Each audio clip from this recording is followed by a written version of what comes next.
સંજય કહે, એમ કરુણાથી દુઃખી, આંસુ ભર્યા વ્યાકુળ નેત્રોવાળા અને ખેદ કરતા અર્જુનને મધુસૂદને આ પ્રમાણે કહ્યું. શ્રી ભગવાન બોલ્યા, હે અર્જુન, અનાર્યોએ સેવેલો, સ્વર્ગને નહીં આપનારો અને અપકીર્તિકારક આ કવખતનો મોહ તારા મનમાં ક્યાંથી આવ્યો?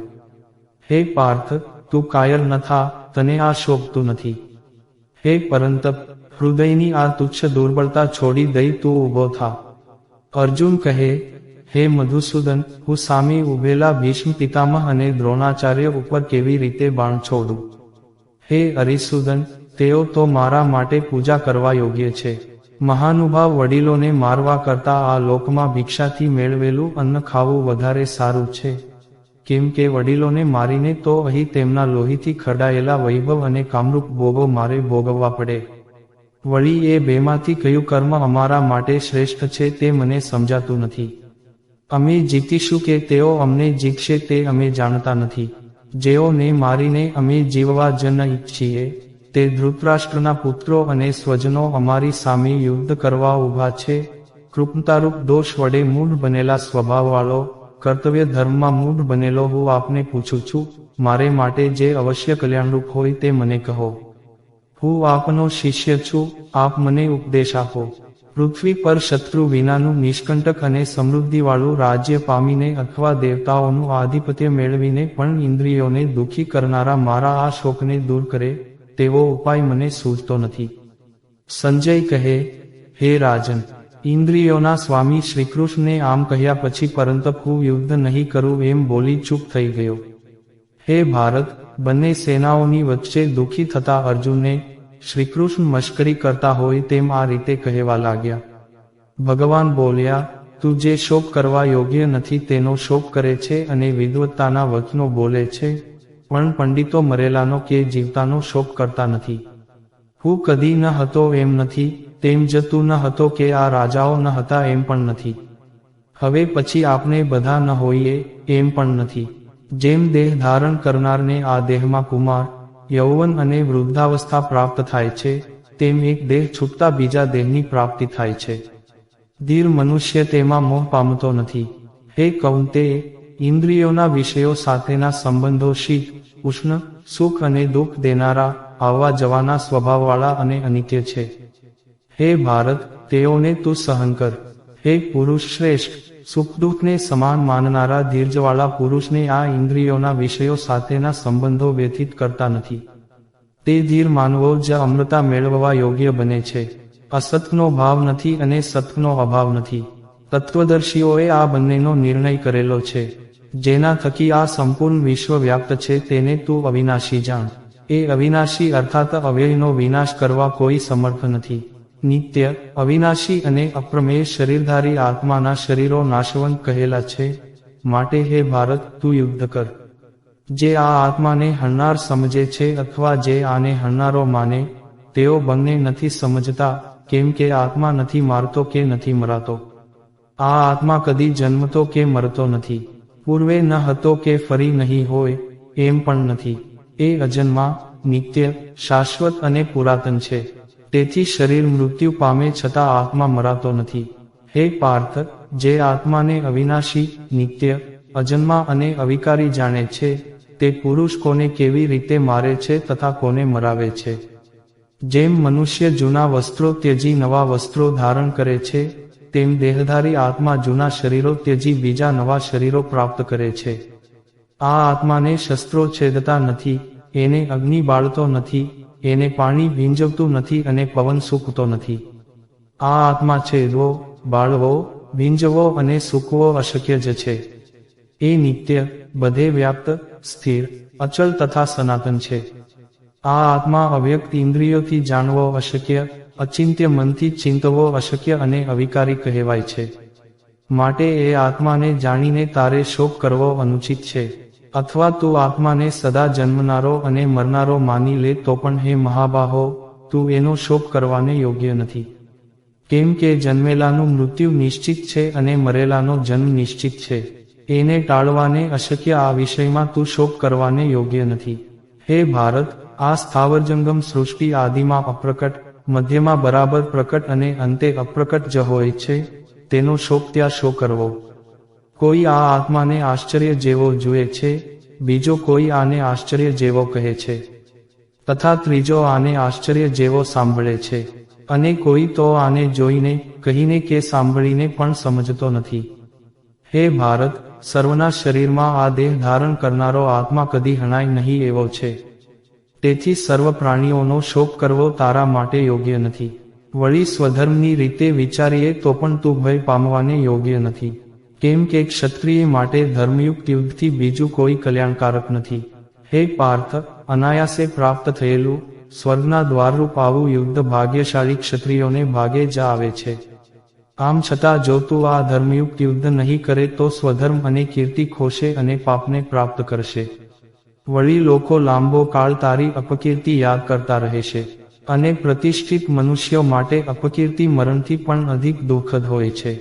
મહારથીઓ તને યુદ્ધના ભયને લીધે રણમાંથી વિમુખ થયેલો માનશે અને જેઓમાં તું બહુમાન્ય થયો છે તેઓની નજરમાં હલકો પડશે. તારા સામર્થ્યની નિંદા કરતા તારા શત્રુઓ ન બોલવા જેવા ઘણા કટુ વચનો બોલશે. તેથી વધારે દુઃખ કયું હોય, જો તું યુદ્ધમાં માર્યો જઈશ તો વિરોચિત સ્વર્ગ પામીશ અથવા જીતીશ તો પૃથ્વી ભોગવીશ.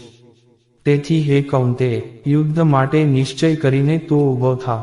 સુખ દુઃખને, લાભને તથા જયપરાજયને સમાન ગણી યુદ્ધ માટે તું તૈયાર થઈ જા. એ રીતે તને જરાય પાપ લાગશે નહીં. આ જ્ઞાન તને સાંખ્યયોગ વિશેનું કહ્યું. હવે કર્મયોગ વિશેનું જ્ઞાન સાંભળ. જે જ્ઞાનથી યુક્ત થઈ હે પાર્થ, તું કર્મબંધનથી મુક્ત થઈ જઈશ. આ કર્મયોગમાં આરંભનો નાશ નથી અને દોષ નથી. આ ધર્મનું થોડું પણ આચરણ મોટા ભયથી મનુષ્યને બચાવે છે. હે કુરુનંદન, આ કર્મયોગમાં નિશ્ચય સ્વરૂપવાળું જ્ઞાન એક જ છે. નિશ્ચય વિનાનાઓનું જ્ઞાન ઘણા વિભાગવાળું અને અનંત હોય છે. હે અર્જુન, જેઓ કામનાઓમાં ડૂબેલા હોય, જેઓ સ્વર્ગ તથા સ્વર્ગના સુખોને જ એકમાત્ર પ્રાપ્ત કરવા યોગ્ય વસ્તુ માને છે, તેઓ વેદના વાક્યોમાં આસક્ત થઈને આના કરતા બીજી કોઈ ઉત્તમ વસ્તુ છે જ નહીં એમ બોલનારા હોય છે. આવા અજ્ઞાનીઓ જન્મરૂપ કર્મના ફળો આપનારી, ભોગ તથા ઐશ્વર્યવાળી ગતિ પ્રાપ્ત કરવા માટે કર્મકાંડની અનેક ક્રિયાઓનું વર્ણન કરનારી, વેદના ફળોની લાલચો બતાવેલી છે તેવી વાણી બોલ્યા કરે છે. વેદની એ રોચક વાણીથી હરાઈ ગયેલા ચિત્તવાળા એ લોકો ભોગમાં આસક્ત બની ગયેલા હોય છે.